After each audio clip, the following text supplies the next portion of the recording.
Morning, real time. It's the 16th of May 2025 and I'm back in Rivelin Valley. This is episode 3 and we're heading this morning to the Second Coppice Wheel site.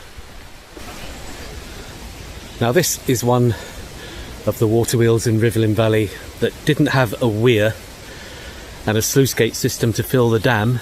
It was fed from just the tailgoit of the upper coppice wheel.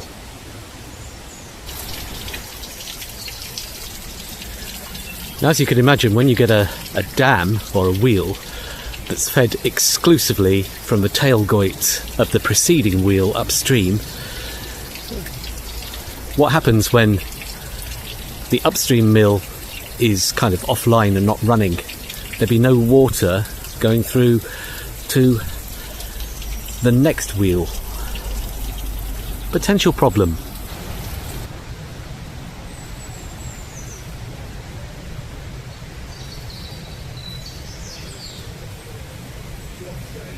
And this is what's left of the Second Coppice Wheel dam. Mostly completely overgrown. But let's explore it further. Actually, no, it's not completely overgrown. Just at the entrance from the preceding wheel tailgoit, it's mostly dry. But this bit, as you can see, it has water in it.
And here's what's left of the wheel pit of the Second Coppice Wheel.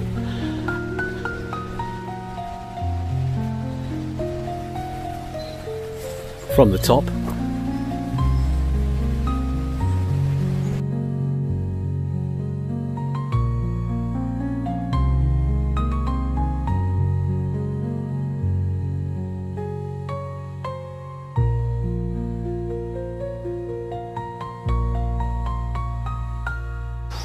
The wheel pit, of course, completely overtaken by nature and some fallen trees here. Now people say to me, why don't you film it in the winter, because you'll see the ruins a bit more, but this is really a summer project. I wanted to capture the summer beauty of the Rivelin Valley Trail, and it's obviously a more inviting place to film in the summer as well.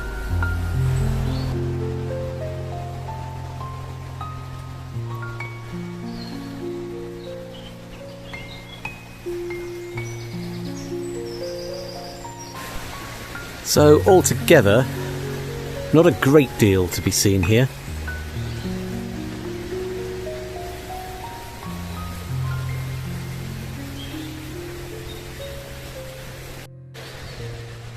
And we've got lots of stones around here, remnants of ruined mill buildings, I'm sure.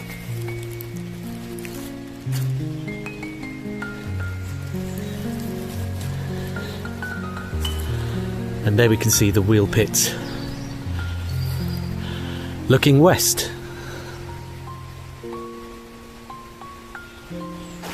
Now, as I think I said in the last episode, all the mills at the western end of the Rivelin Trail are very close together.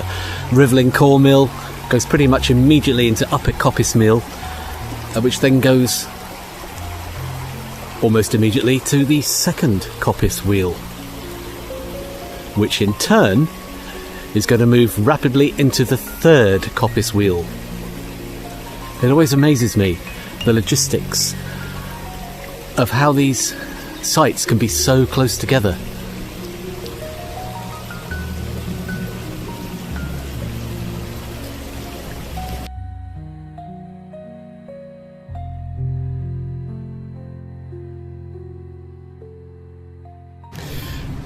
Not really anything to see of this, but we've got here the tailgate of the Second Coppice Wheel heading downstream.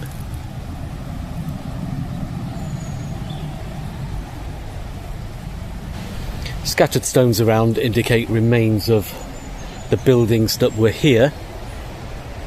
Now, as I think I said, I'm not doing a full historical research project on the history of all these wheels. What I'm doing is I'm trying to capture what's left of them. I do recommend the excellent book Walking the Rivelin, published by the Rivelin Valley Conservation Group. And you'll see scattered throughout these episodes as I go downstream, episode by episode, some then and now recreations, so you can see how different things are compared to how they were back in the day. Following the tailgate of the Second Coppice Wheel, there is actually some water flow here, and it's heading down to join the river.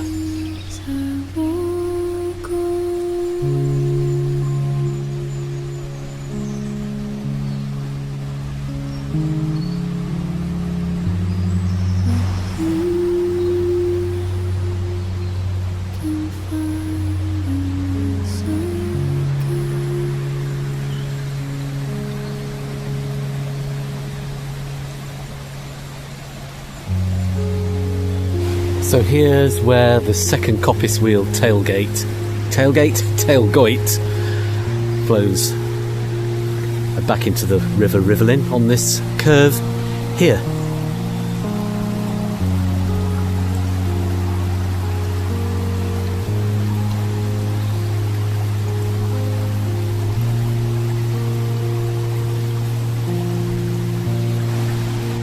Now it looks like there should have been some kind of stepping stones or crossing here,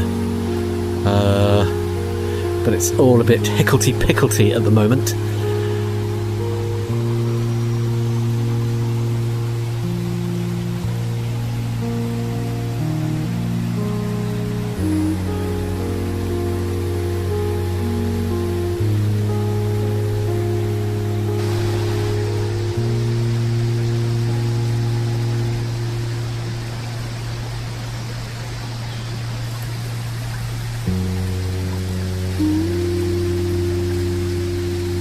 I'm trying to see if there's a way you can get across there and follow this footpath, but I don't have waterproof shoes, so I think we're going to have to go the other way round and work our way back.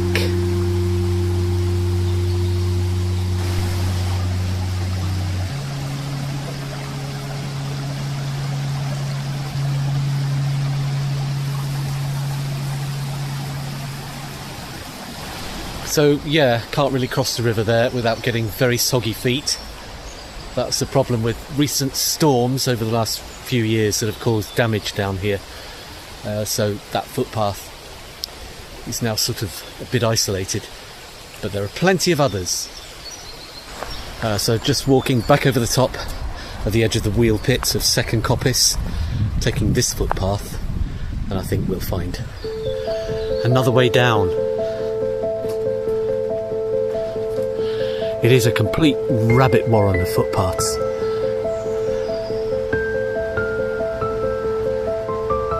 The whole trail is lined with these benches. At regular places you can just take a rest, because there are some very steep parts of the trail.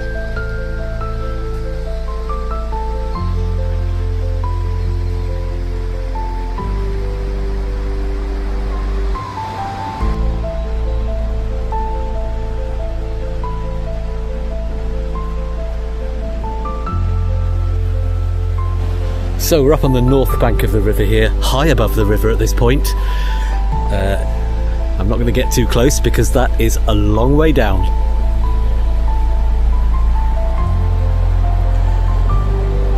That sounds like a weir down there, which means we're pretty close to where the third Coppice Wheel site starts. So let's make our way down the nearest available path.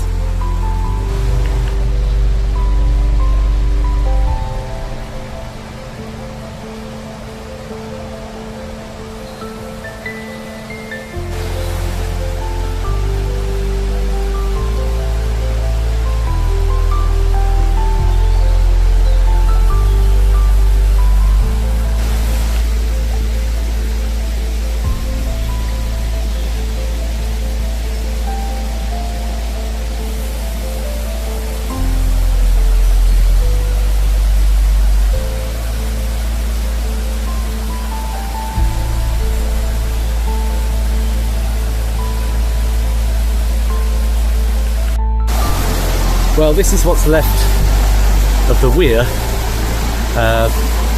for the third Coppice Wheel Dam. The water's only flowing over this part at the moment.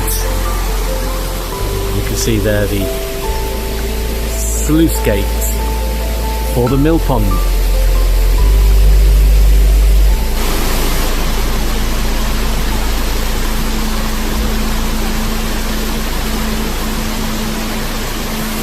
So in the next episode we'll do the third Coppice Wheel because we're there already.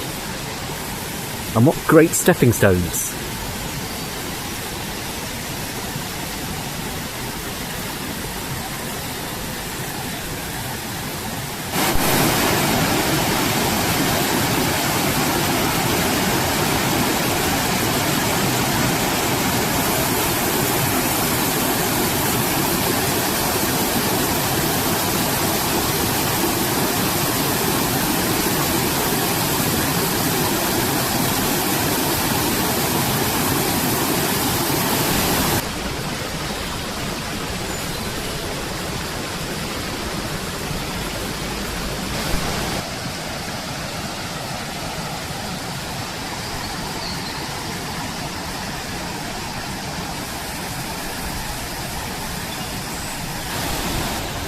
So to wrap up the second Coppice Wheel site, let's go to the south side of the river and see it from there. Most points along the trail you can take the north bank footpath networks, or you can cross over and do the network of footpaths on the south bank. It's all very comprehensive. There's a lot to see.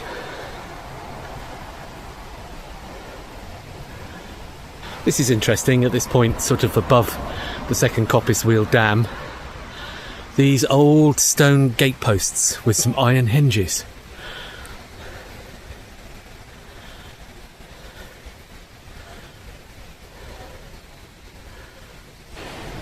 Oh, that really is a long way down to the river there.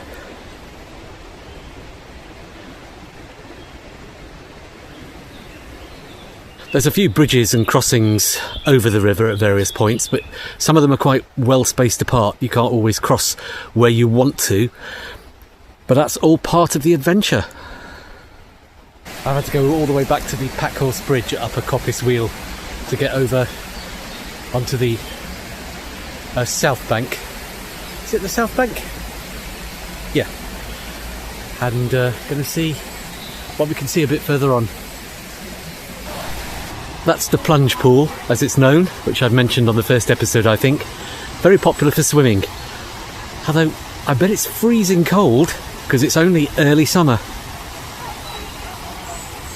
Well, I'm now up high on the south bank of the river, looking down towards the river between Second Coppice, or Upper Coppice, and Second Coppice rather. But we're continuing to climb, so I don't know what kind of view we'll get. Well, we're sort of looking down now towards the Second Coppice Dam. Can't really see much through the trees. In case you're wondering what else I do apart from YouTube, I run an internet radio station. You'll find the link on here. It's Marathon Charts Radio, and it's live from Rivelin Valley in Sheffield, 7 days a week. Check it out. And you'll find there's loads of these, some of them quite precarious footpaths all over the Rivelin Trail. It's not just the main trail. You can take all kinds of detours and see things from completely different angles.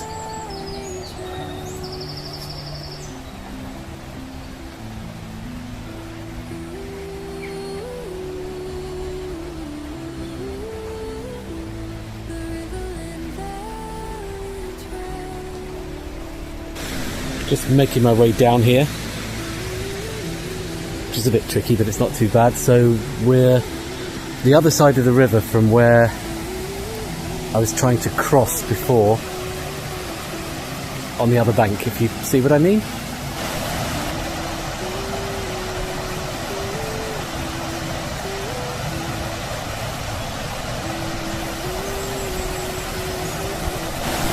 So we're just ahead of the third Coppice Wheel Dam, and this is the weir which I walked past before from the other side. It's rather silted up with rocks that have been washed downstream from the storms that we had here over the last few years.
And this is why I love Rivelin Valley, because you just get lots and lots of little, I call them little summery pockets of waterfalls and views.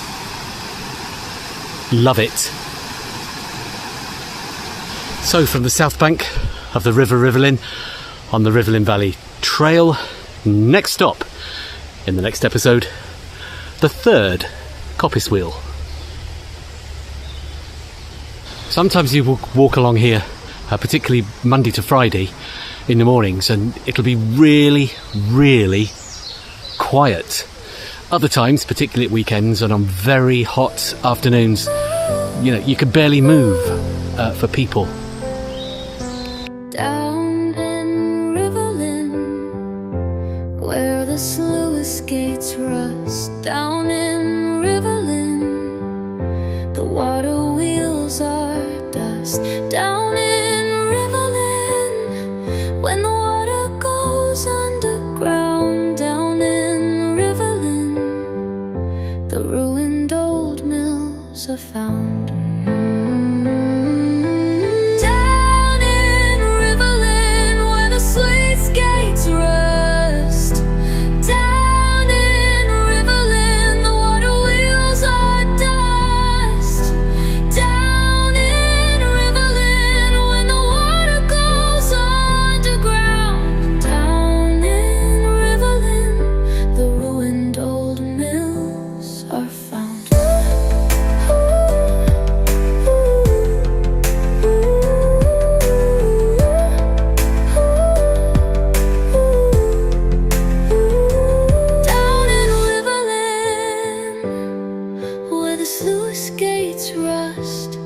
The water wheels are dust.